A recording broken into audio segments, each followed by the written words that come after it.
Ça fait partie des parties pris de départ parce que dans les métiers de service que je faisais avant, la sous-traitance, ça n'existe pas. Commande contrôle, ça veut dire tout passe par moi. Il a passé 4 appels, créé 0 valeur, et comme il a 50 chantiers, il passe 200 appels dans la matinée juste pour créer 0 valeur. Donc il y a vraiment des freins à sortir de ce mode. Psychologique, là. Ouais. Tu leur imposes pas de reporting, ces gars-là, ils sont au jour le jour, ils font leur business, et pourtant, toi, tu as envie de savoir quand même s'ils pilotent bien leur activité. Donc comment tu arrives à infuser ça dans toutes ces mini-entreprises?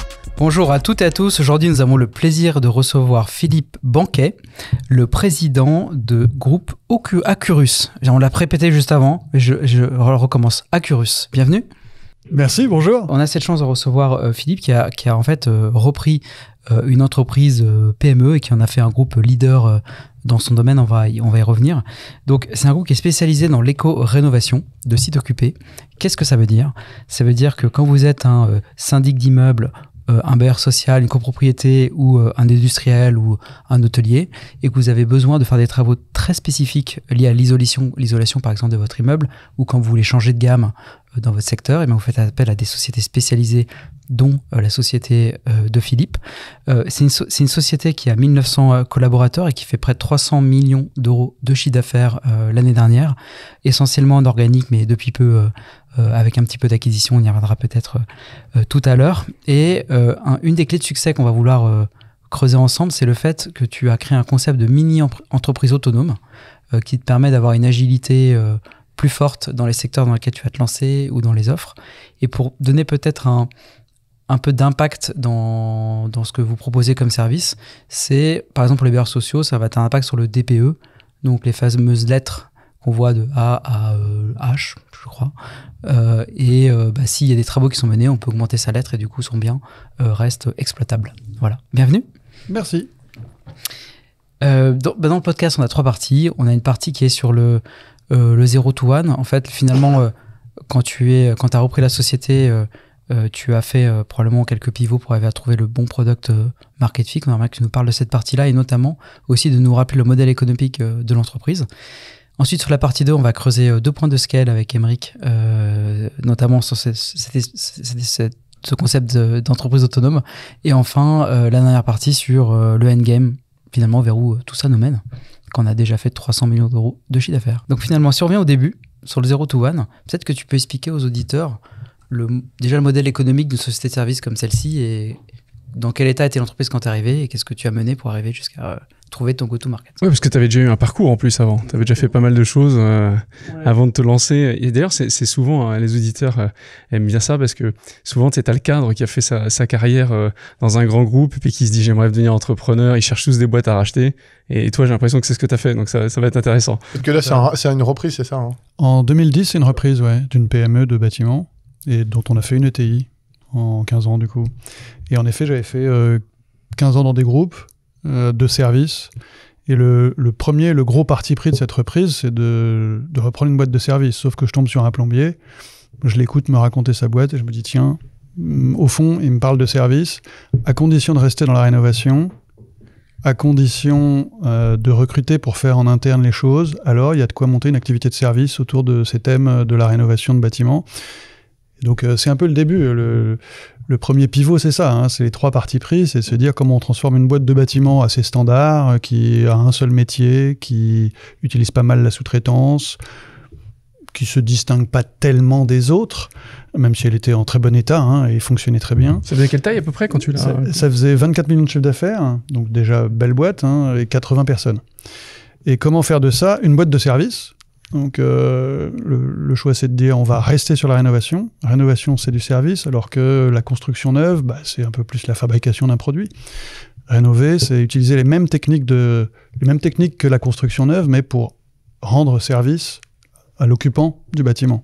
Le service qu'on lui rend, c'est de mieux vivre dans son bâtiment, en gros, le transformer, le mettre aux normes, ce que tu disais tout à l'heure. Mais tu avais déjà cette vision dès le départ en disant je vais en faire une boîte de service. L'idée du service, c'est ce que je savais faire, parce que j'avais fait 15 ans de service. D'accord. Okay. Donc rappelle-nous un peu ton parcours quand même en 2 mots. C'était 7 ans chez Veolia dans la gestion des déchets et 7 ans chez Elis et en location de linge, etc. Donc des entreprises de service à valeur ajoutée, donc avec une composante industrielle.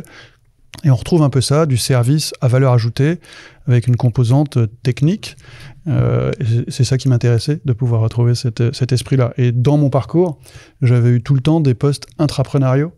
Donc, connaissance un peu de cette ce rôle de chef d'entreprise, mais en interne dans les groupes. Puis le deuxième fil rouge de mon parcours, c'était les acquisitions. J'en ai fait quasiment pendant les 15 ans dans les grands groupes, là. Et du coup, c'est assez naturel de se dire, au moment où l'envie me prend de passer de l'intrapreneuriat à l'entrepreneuriat, eh bien, on va faire une reprise. Tu la trouves facilement, l'entreprise? Il paraît que c'est pas évident, la reprise. Enfin, de trouver le bon projet. Il se trouve que je la trouve assez facilement, mais parce que je connaissais pas mal de boîtes de M&A avec qui j'avais bossé avant, et il se trouve que c'est venu par une de celles que je... C'est eux les apporteurs d'affaires. Mais tu cherchais pas spécifiquement ce secteur-là? Je cherchais pas spécifiquement ce secteur-là, non. Ces fameux repreneurs cadres qui ont bossé 15 ans, ils font une petite fiche et ils disent voilà ce que je pourrais avoir. Et quand on cherche dans le service, en fait, tout peut devenir service. Il suffit de faire pivoter légèrement le business model ou de le regarder un peu différemment. Et là, on regarde un plombier qui se considère comme une entreprise de bâtiment. Et moi, je dis on va faire du service. Et la première baseline d'Acorus, c'était service en bâtiment. Et déjà avec cette ambition de scaler une boîte de service dès le départ. Alors, scaler, c'est une autre question. On va y venir tout à l'heure. Mais les partis pris de départ, c'est d'augmenter l'effectif, donc de parier sur le recrutement plutôt que la sous-traitance. Donc ça, oui, ça fait partie des partis pris de départ parce que dans les métiers de service que je faisais avant, la sous-traitance, ça n'existe pas. Enfin, derrière le camion de poubelle, c'est des salariés de Veolia et chez Elis, au volant de ces petits camions-là, c'est des salariés d'Elis. Dans le bâtiment, il y a des sous-traitants un peu partout. Donc moi je dis, si on veut faire du service et avoir un truc qui un jour sera reconnu comme une marque de service, il faut qu'on fasse en interne, donc on va devoir recruter. Donc ça c'est un des partis pris de départ et qui va conditionner du coup le scale. Et le deuxième, c'est un peu la logique de one-stop shop, c'est-à-dire que je suis pas plombier, et donc j'ai pas envie de devenir le plus gros plombier de France. Donc je me dis, on va plutôt essayer de raisonner en impact pour le client. Être le plus gros plombier de France, ça change pas tellement ce qu'on peut apporter à un client qui a un problème de plomberie. Bon, si on est tout petit ou si on est un peu gros, ça peut changer.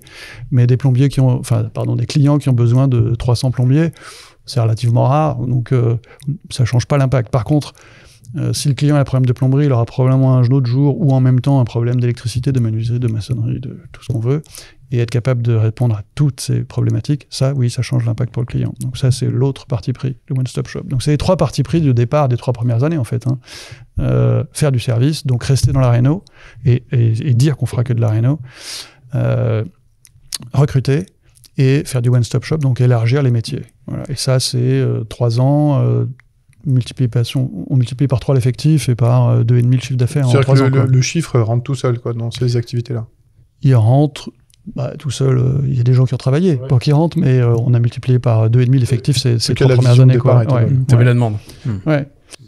Juste, on se parlait tout à l'heure, tu me parlais de Disneyland. Juste prendre un cas concret. Qui vient vous voir chez Disneyland, par exemple, pour faire quoi? Et à la fin, qu'est-ce qui a changé pour eux? Alors Disney, c'est la rénovation de l'hôtel New York. C'est un appel d'offres. On répond à l'appel d'offres parce que on était déjà à ce moment-là relativement connu sur le marché de l'hôtellerie. Je reviendrai sur les business models, j'ai pas très bien répondu tout à l'heure. Donc on répond à cet appel d'offres et on fait une partie de la rénovation de l'hôtel New York en hôtel Marvel. Et donc tu disais sur le business model, en fait, comment vous... En fait, on a un peu 3 business models dans ces métiers-là. Un assez classique, celui d'un chantier, c'est-à-dire un projet de travaux, un programme de travaux qu'on va réaliser sur un immeuble ou sur un hôtel ou sur un hôpital, enfin voilà. Donc il y a un début, une fin, on répond, on liste le projet, et voilà, et t'as un prix forfaitaire, décomposé mais forfaitaire. Ça c'est le plus classique, mais c'est pas notre plus grosse part dans le business model, c'est plutôt 40% à peu près de notre activité. Et on a des parties beaucoup plus d'entretien très récurrents, où là on rend des prix unitaires et on a des contrats longs de 3 ans, 4 ans, ça peut être avec des bailleurs sociaux, ça peut être indirectement avec des syndics, mais ça peut être aussi avec ADP, on a des contrats comme ça qui sont assez longs. Ou la PHP, on en parle. Ou la PHP, et là, ou des villes. Et là, à chaque fois qu'il y a un besoin dans le cadre défini par le marché, on fait appel à nous sur ces prix-là. Et donc ça, c'est des marchés très récurrents, et c'est à peu près 60% de notre activité. Dans cette activité très récurrente, il y a soit ça, qui est un des business models, soit le business model encore plus forfaitaire, qui est la maintenance, où là, on vient facturer à l'appareil, par exemple une clim, un ascenseur, et on facture annuellement un prix pour. Voilà. Donc ça fait 3 business models, plus une activité de vente de matériel, notamment pour nos sous-traitants, parce qu'on en a quand même, et des activités de plus en plus. Ça fait partie des acquisitions, des activités de conseil, d'assistance maîtrise d'ouvrage, d'études techniques qui sont en amont des travaux. Voilà. Donc on a en gros 4 business models. Et c'était comme ça quand tu as racheté, il y avait déjà ces 4 business models ou c'est quelque chose que tu as fait non, évoluer? Il y avait 2 business models. Le chantier classique et déjà un peu de marché d'entretien. Et on a fait beaucoup grossir les marchés d'entretien. Et on a essayé de conserver cette part 60-40 en gros entre le très récurrent et le un peu moins récurrent. Ouais, ce qui est très bien parce que dans les modèles traditionnels, il n'y a pas 60% de récurrent sur exactement. Ouais, parce qu'à chaque fois tu dois rechercher des chantiers en un. C'est ça. La récurrence, elle vient du prescripteur, par exemple de l'architecte qui revient toujours vers toi, mais c'est moins récurrent que si tu as un contrat de 4 ans. C'est la réoccurrence versus. Exactement. Ouais. Donc il t'a fallu 3 ans pour faire le pivot, quoi. 3 ans, au bout de 3 ans, j'ai l'impression que c'est plus la même boîte, parce que x3 de l'effectif, c'est devenu vraiment tu l'as ancré sur ce marché-là. Voilà. Et après, c'est le moment où on la transforme vraiment, avec les choix un peu plus managériaux, de comment on va libérer l'énergie, et c'est quoi la suite pour scaler. Et c'est les 3 ans d'après qui sont les plus impressionnants, au fond, puisque en commençant à libérer ces énergies, on pourra revenir de quelle façon, on refait x3 de l'effectif et x3 du chiffre d'affaires sur les 3 ans d'après. Donc en 6 ans, on a multiplié l'effectif par 9 et le chiffre d'affaires par 8,5, quoi. Enfin... Justement, c'est l'occasion d'ouvrir le chapitre du coup, sur le scale avec Aymeric. Mais donc... Oui, parce qu'on a eu un échange et moi, ça m'a beaucoup intéressé. Ton concept de mini-entreprise, si je le résume à ma façon, forcément tes employés sont très clés, tu as des gens qui sont sur le terrain, et tu as forcément comment on les encadre, comment on les pilote, et toi tu t'es dit, on va vite arriver à une structure où si j'ai besoin de rajouter trop de middle management, en fait je suis dans le command and control de mes gars en dessous, et donc du coup, comment je libère mon entreprise pour donner de l'autonomie à des gens en dessous qui ont pas forcément pour autant l'habitude de piloter une boîte, parce qu'en général dès qu'on atteint une taille on met un chef qui contrôle, etc. En gros t'es l'antithèse du process, quoi. Je sais pas si du process, en tout cas j'ai l'impression que tu as beaucoup réfléchi à ce concept de comment j'arrive à créer des mini-unités. T'en as une centaine, je crois, de morts, tu vas nous dire. Pourquoi t'en arrives là? D'ailleurs, c'est intéressant de comprendre la philosophie. Pourquoi d'abord des mini-entreprises, parce qu'après ça t'en fait quand même une centaine à gérer. Et la deuxième question que j'en ai, c'est du coup comment c'est organisé derrière. Ouais. Alors, à l'origine de l'idée, il y a au moins 3 choses. D'abord, il y a le monde du bâtiment qui est dans sa partie la plus rentable, la plus efficace et organisée comme ça. C'est-à-dire que l'artisan de taille intermédiaire, pas celui qui est tout seul, pas le très gros, celui qui fait 3 millions et qui fait 3 millions pendant à peu près toute sa vie d'artisan avec une dizaine de personnes, c'est en général celui qui est le plus apprécié par les clients. C'est souvent les gens les plus rentables, ils sont très spécialisés, ils font pas beaucoup d'erreurs. Ils ont une relation très forte. Ils ont des relations très fortes, ils ont plus besoin de commerce. Enfin, il y a plein d'éléments qui justifient. Ouais, ils sont toujours saturés, ils sont toujours pleins. Voilà, ils vont disparaître pour des raisons qui sont plus liées au fait qu'ils ne regardent pas assez devant. Donc ça va être un impayé, ça va être l'évolution numérique des attentes clients qu'ils n'ont pas su anticiper. Ils n'ont plus d'outils numériques, bim, c'est imposé. La connaissance financière. Perte de staff. Voilà. Souvent, et le recrutement le ras-le-bol de devoir recruter. Voilà. Ils perdent toujours leurs compétences qu'ils ont formées. Mais sinon, c'est pas un mauvais modèle. Donc ça, c'était un des éléments en se disant, plutôt que de vouloir devenir une grosse boîte qui finalement, quand on prend les plus grosses entreprises de bâtiment, en France en tout cas, elles ont sur leur activité bâtiment des marges assez faibles, même très faibles, alors que l'artisan qui n'est pas sous-traitant de ces grosses boîtes, lui, il a plutôt des bonnes marges en général. Il vit bien, mais il plafonne. Par contre, il plafonne. Exactement, et souvent il dit j'ai fait 5 millions mais c'était trop compliqué, je suis revenu à 3. Donc tu as un plafond de verre qui est clairement identifié, quoi. Et donc il y a un plafond, alors c'est pas le même pour chacun, parce que s'il court très vite, s'il est très bien organisé, s'il dort pas beaucoup, il sera peut-être un peu plus haut son plafond que d'autres, mais il y a un plafond. Ça c'est la première raison, où on s'est dit il y a quand même quelque chose à copier là-dedans, finalement il n'y a pas besoin de tout changer. La deuxième, c'est toutes les organisations de type entreprise libérée dont on parle pas mal à ce moment-là, on est en 2013 là, elles sont pour la plupart à décrire des organisations par petites unités qui permettent de laisser plus d'autonomie, de prendre finalement un peu plus de risques, parce que c'est une petite unité, même s'il y a des risques qui sont pris sur cette petite structure, ça ne va pas emmener l'ensemble, donc c'est pas gênant. Et ça a beaucoup d'avantages parce que pour l'engagement des collaborateurs, ce qui compte, c'est ce qu'il y a autour de soi. C'est pas la taille de la boîte, en fait. C'est la taille de l'équipe et l'esprit de l'équipe. Donc ça, on le voit dans pas mal de descriptions de boîtes qui ont cherché comment avoir des modèles alternatifs de management. Donc c'est un deuxième truc qui nous guide. Ce que tu sous-entends, c'est que tu as cherché ces modèles. Oui, j'ai lu, j'ai réfléchi. L'entreprise libérée, il y a 10 ans, t'en parlais beaucoup. Hein. Ouais, c'est ça. On en parlait beaucoup. Mais tu as des modèles qui t'ont inspiré, des boîtes qui t'ont inspiré, justement, qui ont bien géré ça? Alors, c'est toujours les mêmes dont on parle dans l'entreprise libérée, mais alors la biscuiterie Poult, là, ils sont pas trop en mini de mémoire, enfin ils sont pas trop en petites unités, mais celle dont on parle tout le temps en industrie, c'est Favi, qui lui s'est vraiment organisé en petits morceaux, très très rattaché au client, ce qui est pas classique dans une usine de production de pièces de boîtes de vitesse, je crois. Et puis il y a une boîte dont on a beaucoup parlé aux Pays-Bas, qui est une boîte d'infirmières qui s'appelle Buurtzorg. Je crois qu'en 2010, quand j'ai commencé à regarder, ils faisaient 4000 personnes, alors qu'ils étaient créés depuis quelques années. Ils doivent être maintenant à 17 000. Et c'est des petits groupes de 10 infirmières. Là, ils ont poussé le concept très loin. Ça a beaucoup fait rire les plombiers quand je leur ai dit on va s'organiser comme les infirmières. Mais voilà, bon, il y en a quelques autres, mais voilà. D'accord, donc tu t'es vraiment inspiré de ce modèle-là. Donc ça, on s'est inspiré de ça, voilà, notamment. Ouais, exactement. Et puis des demandes des clients aussi. Puisque dans ces fameux marchés récurrents d'entretien, en fait, quand on gagne un morceau du parc immobilier d'un client, d'un bailleur social. Et sur ce morceau de parc immobilier, il a posé son organisation, le client, et il dit « Je veux une équipe dédiée à ce morceau-là que vous avez gagné ». Il le dit dans l'appel d'offres. Peu de gens s'organisent vraiment de cette façon-là, et nous, on avait commencé à s'organiser comme ça. Puis comme ça grossissait, on avait vraiment intérêt à être organisé comme ça, parce que ça faisait des économies d'échelle. En fait, on est présent sur un secteur, des équipes de remise en état de logement entre deux locataires, j'en ai dans tout Paris, et une équipe, elle bosse sur un demi-arrondissement, pour tous les clients de ce demi-arrondissement. Et elle fait que ça dans ce demi-arrondissement. Donc elle est évidemment hyper productive à force.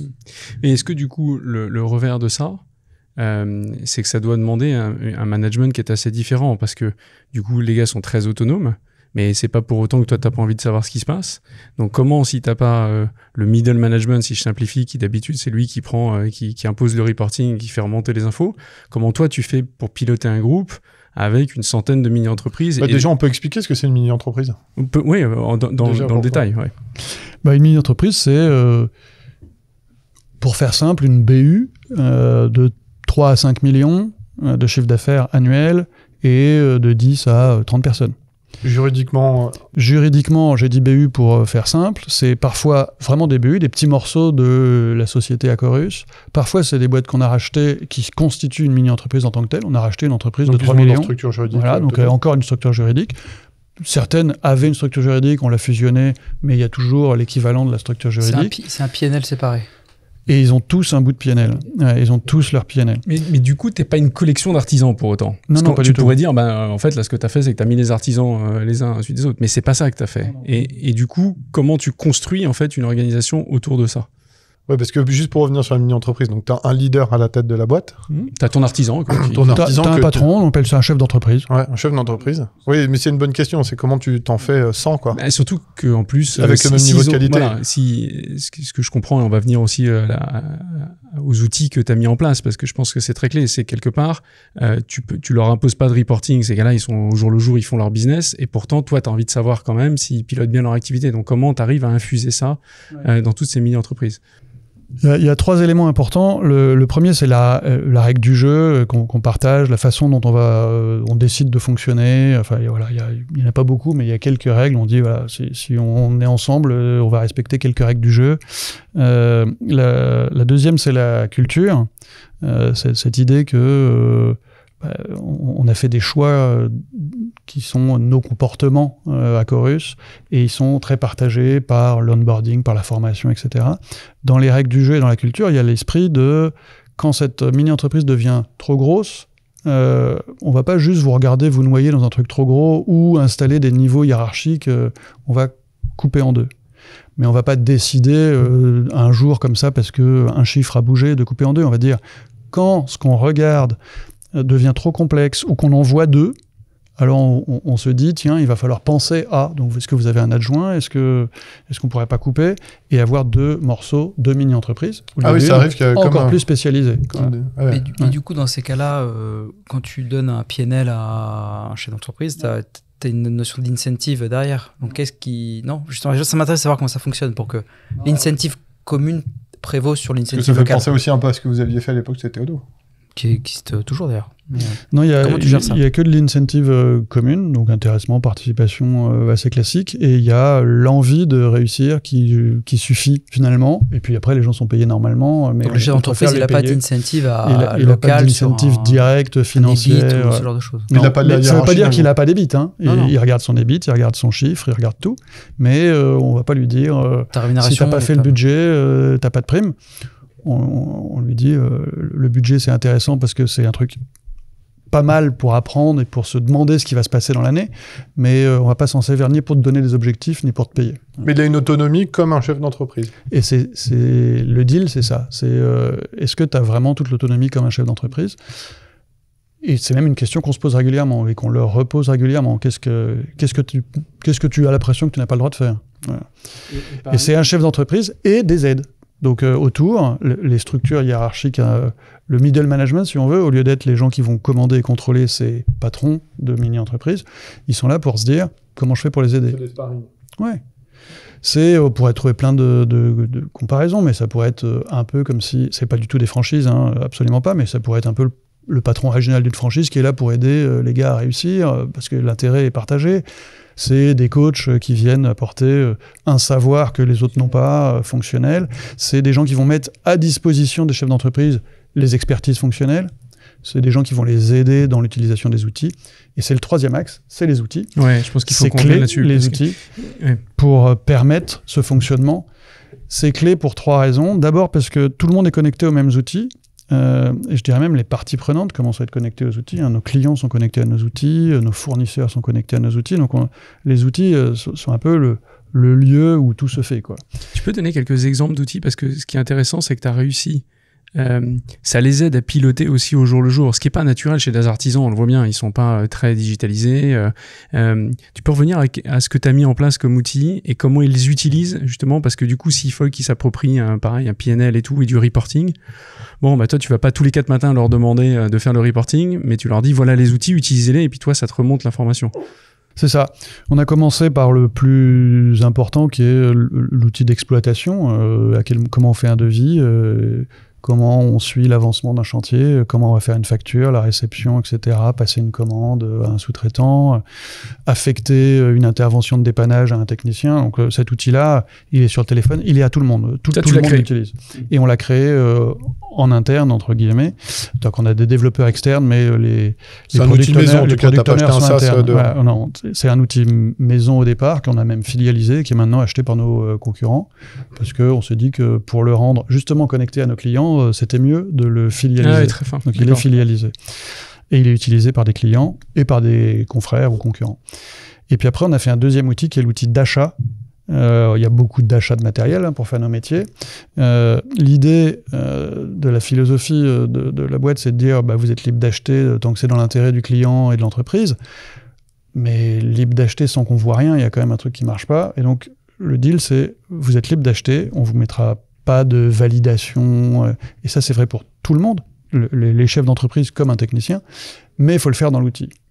C'est une sorte de marketplace, du coup C'est une sorte de marketplace interne, relié à 1500 fournisseurs, il y a 200 000 articles dedans, et je commande comme je commanderais dans Amazon. En plus, tu as l'avantage peut-être d'être un peu, d'avoir des prix, du coup, puisque tu mutualises. Et les acheteurs sont les animateurs, les opérateurs de cet outil. Donc c'est pas que des acheteurs, ils opèrent l'outil, ils aident les gens à mieux acheter en utilisant cet outil. Ils négocient un certain nombre de prix, mais le plombier de telle ville, en achetant bien, permet à celui d'à côté d'acheter bien aussi, parce que celui d'à côté verra que cet article a été acheté une fois à tel prix. Donc c'est pas que les acheteurs, c'est vraiment un outil d'achat collaboratif. Et il cadre la façon dont on achète. On va acheter d'une certaine façon, et on va tout rendre visible. Donc, et tout est visible, soit pour partager de la bonne pratique, soit pour collaborer, soit pour, à la fin, redescendre des éléments de PNL en achat, en chiffre d'affaires, enfin en marge, en commande de sous-traitants, etc., etc. Et ces éléments de PNL, ils sont redescendus là aussi sous des modes d'outils de visualisation un peu simples, qui permettent à chacun d'avoir beaucoup d'éléments et de progresser au fur et à mesure, de se servir de ceux dont ils ont besoin. On utilise tout Kantoco, qui est un outil de visualisation assez sympa. On avait eu sur notre podcast Chloé chez Mesetis qui avait fait un soft pour les architectes. Et ce qu'elle trouvait difficile, c'est qu'il n'y avait pas de raison de ne pas l'utiliser parce que en fait, ça permettait notamment de se faire les suivis de chantier et de modifications, ce qui est quand même clé plutôt que de faire des allers-retours WhatsApp en demandant à chaque fois une modif de plus, etc. Elle disait qu'elle avait beaucoup de mal parce que c'est des métiers qui sont très traditionnels et qui ont pendant des années fonctionné comme ça. Et en fait, comment tu as réussi à transformer des artisans qui font un peu leur devis comptable? Alors c'est peut-être une caricature, mais c'est pas les plus outillés. Comment tu as fait pour que ça s'infuse, pour que tu puisses les former? Il y a un boulot là-dessus parce que des outils, il faut que ce soit adopté et utilisé. Déjà, je crois qu'il y avait un premier élément que tu disais, c'était la simplicité. Ouais. Donc l'outil, il est hyper simple et surtout, il est très... c'est un outil fait pour les gens qui bossent, quoi. C'est pas un outil fait pour les gens qui contrôlent. Et je me souviens du moment où on s'est demandé comment on va faire ces outils. J'avais fait un appel d'offres, j'avais vu plein de gens, les outils existants. Et à chaque fois qu'on venait me présenter un outil, au bout de 2 minutes, alors qu'on m'avait pas encore dit à quoi il servait, on me disait, avec ça, vous saurez tout. Et je disais, mais j'en ai rien à faire de tout savoir. Moi, je veux que les gens puissent bosser et je veux que eux sachent tout ce qu'ils font.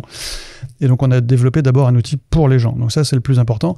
Et en faisant leur travail, en arrivant chez le locataire pour réparer la poignée de la porte qui est cassée, il clique sur un bouton qui dit « je suis arrivé », il clique parce qu'il regarde ce qu'ils ont à faire, et à chaque fois qu'ils font quelque chose, il se passe des choses qui alimentent notre base de données, qui alimentent le data lake et qui permettent de faire plein de choses derrière. Comment tu as fait justement des logiciels qui soient adaptés à leur métier? C'est-à-dire que tu avais le développeur qui les suivait sur le terrain? En fait, on a fait une première version en 2013, qu'on a développé très très vite à partir d'un vague outil existant qu'on avait qui marchait pas trop mal, et on est en sprint permanent depuis. C'est-à-dire que la semaine dernière, il y a eu encore une version de l'outil qui est sortie. Mais je veux dire, ils vont sur le terrain quand même. Et donc ils vont sur le terrain et les demandes de chaque nouvelle version de l'outil, chaque sortie, il y a merci à un tel qui a fait une demande, qui a suggéré ça. Donc l'outil évolue quasiment tous les mois, on va dire, pour être plus juste, tous les 2 mois, parce que les sprints, de temps en temps, ils traînent.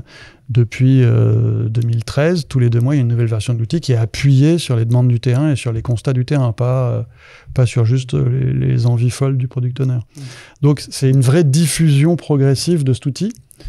Les gens, maintenant, ils l'ont adopté et ils attendent avec plaisir les nouvelles sorties parce qu'ils savent que ça répond à une question qu'ils ont posée peut-être il y a 2 mois. Ce serait bien si. Ça arrive. Donc l'adoption se fait un peu naturellement. Julien revenait, il parlait du Lean, c'est quelque chose que vous avez, ça ressemble un peu au bac, etc. C'est quelque chose que vous avez mis en place. Toi, tu utilises beaucoup le Lean? Alors, oui, le démarrage, l'idée de départ, ce qui a fait qu'on est parti sur remplaçant commande contrôle par autonomie accompagnement, c'est le Lean. Pourquoi c'est le Lean? Parce que le premier constat, au bout de 3 ans, là, quand je dis tiens, maintenant je voudrais aller faire quelque chose d'un peu nouveau, un peu différent, le premier constat c'est de dire mais ce métier il est bizarre, en fait, il est bourré de gaspillage, il est bourré de trucs qu'il faut refaire plusieurs fois, enfin, il suffit d'avoir fait des travaux chez soi pour le savoir. Et donc c'est vraiment un terrain de jeu, normalement, pour le Lean. Et or, il n'y a pas de Lean, bizarrement, dans le bâtiment, sauf qu'en 2013 sort un bouquin qui s'appelle « Le Lean appliqué à la construction ». C'est le premier bouquin en France qui sort là-dessus. Et donc, je fais venir la personne qui l'a écrit, et je lui dis « ce serait top ». On peut le mentionner? Oui, c'est Patrick Dupin, et le livre doit s'appeler Lean Construction, un truc comme ça. En tout cas, ouais, tu l'invites direct. Je l'invite le lendemain d'avoir vu l'article. Il t'a chauffé, quoi. Et je lui explique, c'est un peu la première fois que je vois une description qui correspond à ce que moi je ressens, alors je viens pas de ce monde du bâtiment, ce que je ressens des gaspillages qu'on vit tous les jours, qu'est-ce qu'on peut faire ensemble? Et il part accompagner des conducteurs de travaux de l'époque, et en fait, ensemble et avec ces conducteurs de travaux, on constate que finalement, on peut s'arrêter parce que le premier gaspillage, le plus gros, on l'a trouvé, c'est le mode commande-contrôle, quoi. Il génère tellement de points de blocage, d'inefficacité. Une anecdote, par exemple? L'anecdote classique, c'est le temps passé au téléphone par un conducteur de travaux, qui est toujours dans ce même métier de remise en état de logement entre 2 locataires. Donc, le conducteur, il a peut-être 50 logements en même temps, parce qu'il y en a qui il vient de recevoir la commande, d'autres il est en train de les réceptionner, d'autres on vient de commencer les travaux, donc il y a pas mal de chantiers un peu partout dans Paris. Il a son équipe, à chaque fois il y a des gardiens, etc. Et le matin, le consultant ligne, là, l'auteur du livre, il part avec lui, puis à la fin de la matinée, il lui dit « Mais t'as été au téléphone 40 secondes par minute, quoi. Donc, regarde... » Et lui, il le voit même plus. Regardons pourquoi. Et en fait, pourquoi il est 40 secondes par minute au téléphone ? Parce que il a le gardien qui l'appelle. Votre plombier devait être là à 8h, et 8h30, il est pas là. Écoutez, je sais pas, il a dû avoir un problème, je l'appelle, je vous rappelle. 40 secondes. Il l'appelle. Évidemment, il a pas le plombier parce que il tombe sur un répondeur. Le plombier le rappelle. Je suis en train de me garer, j'arrive. Il y avait du monde, bon, évidemment. Il rappelle le gardien qui est parti sûrement peut-être boire un café ou qui est en train de faire autre chose. Et donc il l'a pas. Le gardien le rappelle. Oui, c'est bon, il arrive, je le vois. Enfin, il a passé 4 appels, créé 0 valeur, et comme il a 50 chantiers, il passe 200 appels dans la matinée juste pour créer 0 valeur, quoi. C'est un très bon exemple. Pourquoi ? Parce que tout doit passer par lui. Quand on lui dit « Comment tu peux supprimer ça ?», il dit « Mais je peux pas, moi, je vais pas dire au gardien qu'il peut appeler directement le plombier, ça marchera pas, enfin, c'est pas dans le contrat, je vais pas dire au plombier que je sers plus à ça, parce qu'il va dire à quoi tu sers, enfin. Donc il y a vraiment des freins à sortir de ce mode. Psychologique, là. Ouais, complet. Des schémas mentaux qu'il fallait casser. Exactement. Cette idée que commande contrôle, ça veut dire tout passe par moi, parce que par définition, quoi. Même si je sers à rien, en fait, ça a été défini comme ça. C'est un statu quo. Donc, voilà. Et quand il décide d'essayer, l'idée qu'il a, ils sont 2-3 à réfléchir, et puis il y en a un qui dit, en fait, je vais écrire sur un papier les noms de mon équipe, puis je vais aller les distribuer à tous les gardiens avec qui on bosse. Puis on va voir si ça marche, en leur disant, c'est ton équipe, donc tu as les téléphones, tu as tout. Et le lendemain, il n'a plus d'appels. Et en fait, c'est complètement dingue. Le lendemain, il n'a plus d'appels, mais on n'a pas renvoyé les appels vers les techniciens. On a eu une logique d'appropriation de cette équipe. Le gardien, il sait que c'est son équipe maintenant. Quand il a un problème sur son immeuble, il sait que le plombier qui va venir, c'est Paul, que Paul, il prend sa voiture, Pierre, il est en retard. Et que si Paul il est en retard, c'est parce qu'il y a eu des bouchons sur la route, il va arriver, quoi. Donc on crée beaucoup de valeur et de temps pour le conducteur qui passe dans un autre rôle. Maintenant, il peut accompagner son client, il peut accompagner ses gars sur les points difficiles. Il se rend compte que les gars, ils aiment ça. Ils lui disent « Puisque tu es là, tu peux pas m'apprendre à faire un devis ?» Parce que le gardien, il m'a demandé si je pourrais pas faire les devis directement, ça irait plus vite. Il apprend au gars à faire des devis, puis voilà, ça s'arrête plus de monter. Il a complètement changé son rôle. Réinventer un modèle. Ouais. J'ai peut-être une question qui m'intrigue, c'est que tu as dit tout à l'heure, on veut être one-stop shop parce que du coup, on veut faire du service. Et notre valeur ajoutée, c'est d'apporter le service. Mais du coup, paradoxalement, tu as des micro-BU, là, tes mini... entreprises, c'est bien. Tes mini-entreprises, ouais. Elles sont assez spécialisées, parce que tu disais, pour qu'elles soient rentables, elles sont hyper spécialisées. Ouais. Il n'y en a pas 2 pareilles, en fait. Et quand tu as un chantier qui te demande plusieurs expertises, comment tu fais bosser ces micro-entreprises ensemble alors qu'elles sont très autonomes ? C'est quoi le... Elles peuvent être en concurrence ou pas ? Je sais pas. Alors, elles peuvent pas être en concurrence parce que justement elles sont tout le temps différentes. En fait, on a 4 dimensions pour définir une mini-entreprise et on trouvera toujours une dimension pour la différencier. Au pire, c'est la géographie, mais ça peut être le métier, ça peut être le type de clientèle, variables. Ça peut être voilà. Et donc elles seront toujours légèrement différentes. Donc pas en concurrence. Donc s'il y a un appel d'offres qui est gagné, l'appel d'offres c'est partie des services partagés. Il répond à un appel d'offres. Quand il est gagné, on sait exactement pour qui c'est. Si cet appel d'offres pour le gagner, il faut que plusieurs mini-entreprises collaborent, la structure autour. Les gens qui normalement sont là pour contrôler, dire quoi faire, en fait, ils sont là pour permettre, faciliter cette collaboration, pour répondre à l'appel d'offres et mettre à la disposition du client l'ensemble des mini-entreprises qui vont lui permettre de résoudre son problème. Mais est-ce que c'est lui qui coordonne du coup non, ou ils sont autonomes? Comment tu vois? Parce qu'il y en a un qui a besoin de faire un chantier par rapport à un autre qui attend l'autre. S'il y en a que 2, 3, il n'y a pas besoin de coordination, ils le font ensemble, ils se débrouillent, comme se débrouillent des entrepreneurs du bâtiment qui vont aller sur un chantier donné. S'il y en a plus, on a des mini-entreprises de coordination. Dans le monde du bâtiment, ça s'appelle des OPC, des gens qui sont là pour coordonner un chantier. Et on a des mini-entreprises, une petite dizaine qui font de l'OPC. Donc, qui vont coordonner dès lors qu'il y a X mini-entreprises, 4 par exemple. Pourquoi? Parce que sur un chantier à 4 mini-entreprises, les chances que ça se passe bien sont quand même souvent, dans ces mondes-là, un peu plus faibles que si je suis tout seul et que je dépends de personne. Ouais. Donc la mini-entreprise, un peu naturellement, comme tous les artisans, elle préfère aller sur le truc dont elle dépend de personne, elle a qu'à le faire, ça va marcher. Là, on vient, le pari, le deal, c'est on va piloter en utilisant des outils Lean aussi de pilotage et de planification dans la construction. Donc, c'est les savoir-faire des OPC. Et sur ces chantiers, vous allez gagner autant d'argent que sur le chantier où vous étiez tout seul. Donc, venez, et voilà, c'est comme ça qu'on fait. Tu parlais je reviens juste sur les outils. Du coup, vous accumulez de la data que tu arrives à réutiliser derrière? On commence à accumuler de la data. On commence à accumuler de la data. Par exemple, notre CRM, qui est commun pour le coup, lui aussi. Ouais, un des derniers qu'on a bâti, et qu'on a bâti aussi en interne, on l'a fait partir des adresses en disant finalement, ce qui nous intéresse, c'est je prends un immeuble, qu'est-ce que je fais déjà dessus? C'est vraiment la logique one-stop shop. Et si je fais déjà quelque chose dessus, c'est intéressant que la mini-entreprise qui n'est pas encore passée sur cet immeuble, elle le sache, parce que pour attaquer soit le propriétaire, soit le bailleur, soit l'archi, finalement, il a une porte d'entrée. Et donc, ça fait du cross-save. Exactement. Tu as parlé de Data Lake aussi. Ouais. Tu as commencé à centraliser ta donnée sur un Data Lake. Ouais, alors ça, c'était pour alimenter Toucan. On n'a pas voulu avoir un ERP qui fait tout, puisqu'on a développé des outils internes sur chacune des fonctions. Et donc, l'idée, c'était de dire, on aura des outils spécialisés sur chacun des thèmes. Ils seront en général associés à un des services partagés, service support on dirait ailleurs. Chaque service partagé est finalement l'administrateur de cet outil-là. Et on va renvoyer toutes les données vers le Data Lake pour qu'on puisse derrière en faire ce qu'on veut. Voilà, donc c'est comme ça qu'on fonctionne. Et on envoie aussi les données de la compta, de Sage par exemple, l'outil de compta, vers le Data Lake. Après on croise tout ce qu'on veut et c'est ça qu'on met à dispo dans Toucan. D'accord. Du coup, chaque patron de BU a à la fois un PNL standard, mais il a aussi des données extrêmement détaillées des temps d'intervention, des nombres de rendez-vous pris par les gars. Enfin, il peut faire ce qu'il veut, quoi. Il a presque trop d'infos, mais c'est un peu le pari de dire, plutôt que de dire c'est le chef qui décide de quelle info tu as besoin, on dit finalement de l'info, vous en avez autant que vous voulez. Après, toi, en ce moment, tu as peut-être un problème opérationnel, d'efficacité des gars, tu as l'info. Toi, c'est plutôt commercial. Toi, c'est plutôt la satisfaction client. Selon ton problème du moment, tu n'as pas besoin de la même info. Donc, qui suis-je, moi, chef, pour décider de quelle info tu as besoin? Ouais, mais c'est une des vraies problématiques. Il y a peu d'entreprises qui ont encore fait complètement le switch avec des data lake ou des data mart et puis en récupérant la donnée. Après, c'est que la donnée, tu l'as donnée, quoi. C'est que t'as des KPIs partout et puis alors qu'avant, tu avais l'habitude d'en suivre 3 et ça marchait bien. C'est un peu le défaut. Il faut être vigilant là-dessus. Bien sûr. Mais au pire, il la regarde pas. En fait, c'est lui qui choisit comme il est autonome. Ouais, c'est ça. C'est pas. Et quand on vient pour l'aider, ou s'il a des difficultés à un moment donné, eh bien, on est bien content de pouvoir avec lui utiliser la bonne donnée et pas juste toujours la même, un PNL qui finalement raconte pas toujours, donne pas toujours les leviers d'action, quoi. Excuse-moi, je vais pas poser. Chaque mini-entreprise a le même branding. Elles ont toutes la même marque.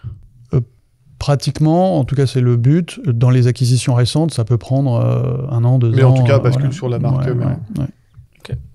Je pense qu'on est mieux pour partir sur la dernière partie. Merci, c'était vraiment très très enrichissant. J'ai plein de questions et je te les poserai en off sur le ligne pour pas polluer le débat pour tous les auditeurs. Finalement, maintenant qu'on t'as 300 millions d'euros de chiffre d'affaires, t'as créé une multitude d'entreprises qui fonctionnent, qui collaborent très très bien. Est-ce qu'il y a une étape d'après? Et c'est laquelle pour toi? Il y a 2 étapes d'après. La première, c'est, on a dit en intro qu'on parlait d'éco-rénovation, alors on dit même ACO-rénovation, comme ça on est encore moins en risque de greenwashing. Voilà, c'est une autre façon de faire de la rénovation, et il se trouve c'est de la rénovation énergétique, c'est de la rénovation massive, etc. Donc oui, depuis 2021, ça correspond à une prise de conscience un peu perso, de dire il y a quand même un problème d'émissions de carbone, le monde du bâtiment est un des gros contributeurs des émissions de carbone. Ça fait 10 ans qu'on construit une boîte qui finalement fait que de la rénovation de manière globale et assez massive. C'est bizarre parce que c'est ça dont a besoin le monde du bâtiment pour résoudre, en partie en tout cas, le problème des émissions carbone. Génial, on va accélérer là-dessus pour ajouter ce sens-là, ça porte quand même beaucoup de sens, y compris pour les recrutements, qui sont un thème clé. Et puis pour l'impact client, de se dire, on vient plus juste rénover chez vous, on vient vous accompagner dans la gestion des émissions carbone et des consommations énergétiques de vos bâtiments. Et il se trouve que ça, c'est porté par les réglementations. Donc tout s'aligne. Et ça, c'est vraiment notre gros enjeu aujourd'hui. Toutes nos acquisitions elles sont tournées là-dessus, soit pour aller chercher des technologies spécifiques. Là, on vient de faire une acquisition autour de la GTB, la gestion technique des bâtiments. Donc, c'est les outils de pilotage des consommations énergétiques dans les bâtiments, parce que c'est un enjeu clé. On peut d'abord rénover, mais après, il faudra piloter. On a fait beaucoup d'acquisitions autour du marché de la copropriété, parce que c'est là qu'il va y avoir énormément d'enjeux de rénovation énergétique globale. Et on a construit des offres globales aussi de rénovation, d'ensemblier de la rénovation pour les industriels comme pour les copros. Et ça, c'est vraiment notre étape d'après. On vient plus juste être celui qui rénove et le one-stop shop qui rénove, on vient être celui qui résout ou contribue à résoudre le problème énergétique et émissions de nos clients. Okay. Claire, chouette, ouais, ça donne envie. Ouais, c'est un beau challenge. Et est-ce que tu as des habitudes un peu que tu mets en place dans ta routine de dirigeant pour garder la pêche, être toujours alerte aux nouveautés, bien orienter ta boîte, etc. Alors là, oui, il y en a bien sûr. La première à laquelle je pense, c'est que je lis beaucoup, je continue de lire beaucoup. Alors voilà, ça peut être du management ou des équivalents, mais ça peut être aussi des neurosciences. Ça peut être assez varié. Je pense qu'il faut... Je fais pas partie des gens qui disent je suis un chef d'entreprise, je bosse toute la journée, y compris le samedi et parfois le dimanche. Je pense qu'il faut s'aérer, s'ouvrir l'esprit, et donc pas mal de sport, pas mal de montagnes, de voile, voilà, tout ce qui permet de ne pas être sclérosé par les problèmes du quotidien, on va dire. C'est pas mal. Ouais, puis un peu de méditation, de yoga. Comme Émeric, entre 1h et 2h du matin. Non, méditation, yoga, moi je suis très...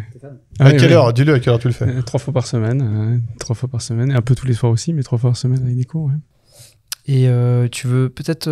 je sais pas si je pose la question du livre maintenant ou si tu prends la main sur le résumé, Julien. Moi, je veux comme ça, j'enchaîne et tu clôtureras. Mais du coup, parmi les livres que tu as lus, est-ce qu'il y en a un où si tu t'adresses à peut-être quelqu'un qui se retrouve dans ta position quand tu t'es lancé et qui se dit tiens, j'aimerais reprendre une entreprise mais je sais pas trop comment m'y prendre, est-ce qu'il y a un livre qui t'a aidé ou pas du tout, ou plutôt un livre qui t'aide aujourd'hui dans ta façon de voir ton métier? Il y a un livre que j'ai bien aimé parce que c'est David Marquet. Et David Marquet a écrit, c'est un commandant de sous-marin américain. Bon, maintenant il fait surtout de la formation et qui a écrit un livre qui s'appelle Turn the Ship Around. Il raconte comment il a récupéré un bâtiment dernier de la flotte, il le transforme. Mais en fait, il est plutôt sur l'empowerment. Donc, mais on retrouve des choses vraiment clés. Moi, ça m'a permis de comprendre la différence entre les gens qui disent qu'ils font confiance et qu'ils ont donné le pouvoir, etc. Mais en fait, c'est pas vrai, quoi. Et quand c'est pas vrai, ça marche pas. Et donc après, on dit ouais, l'autonomie, c'est bien gentil, mais les gens ils en veulent pas. Mais c'est juste qu'on n'est pas allé au bout. Et lui, il le décrit hyper bien. Et donc ça m'a beaucoup aidé ça à comprendre que tant qu'on va pas au bout, autrement dit, tant qu'on n'a pas trouvé quel est l'élément clé qui convaincra les gens que ça y est, ils sont autonomes, on n'a rien fait. Mais t'as raison, ça c'est toute la vision de ton business model repose sur ce point-là. Ouais. Et s'ils se sentent pas autonomes, en fait, on n'a pas déclenché quelque chose, quoi. Ouais, puis ça veut dire quoi être autonome ? Parce que s'ils sont en freestyle complet, ça fonctionne pas non plus. Exactement. Et lui, il le décrit aussi très très bien, ce réglage fin entre je vous donne le contrôle. Alors en anglais, il dit donner le contrôle et pas donner de l'autonomie. C'est génial, parce que souvent on me dit alors on n'a pas besoin de contrôle. Je dis non, j'ai pas besoin de contrôle, mais ça veut pas dire qu'il n'y a pas de contrôle. Nos métiers, ils nécessitent du contrôle, mais on donne le contrôle. On va permettre aux gens de se contrôler. Et la compétence, la clarity, donc la compréhension de l'enjeu qu'ont les gens. Et cet arbitrage entre je te donne du contrôle en fonction de ce que je comprends de ta compétence et de ta clarity sur la situation. Et c'est assez fort. Déjà, je pense que c'est un des éléments de la conclusion qui est hyper fort. Au-delà des points de scale qui ont été dits tout à l'heure, et une autre conclusion que je fais de cet échange, c'est aussi comment tu as exploité les forces et les faiblesses des codes du secteur. À ton avantage. Les forces, tu te dis, tu as compris que c'était des petites entreprises autonomes et tu te dis, on va pas transformer ça en un grand groupe, on va garder cette force-là. Les faiblesses, c'est de se dire, bon, la finance ou quelques parties de leur métier, ça reste des artisans, tu vas leur amener cette intelligence-là de manière très maligne et en comprenant les codes. Et c'est comme ça que tu as structuré tes fameuses mini-entreprises. Donc je trouve ça assez smart d'utiliser intelligemment les codes du secteur pour en faire une force finalement et en faire un modèle derrière. Puisque tu as dit là, le point que tu as dit, je pense que c'est un élément important de la conclusion, cette notion de donner du contrôle versus rendre autonome des gens.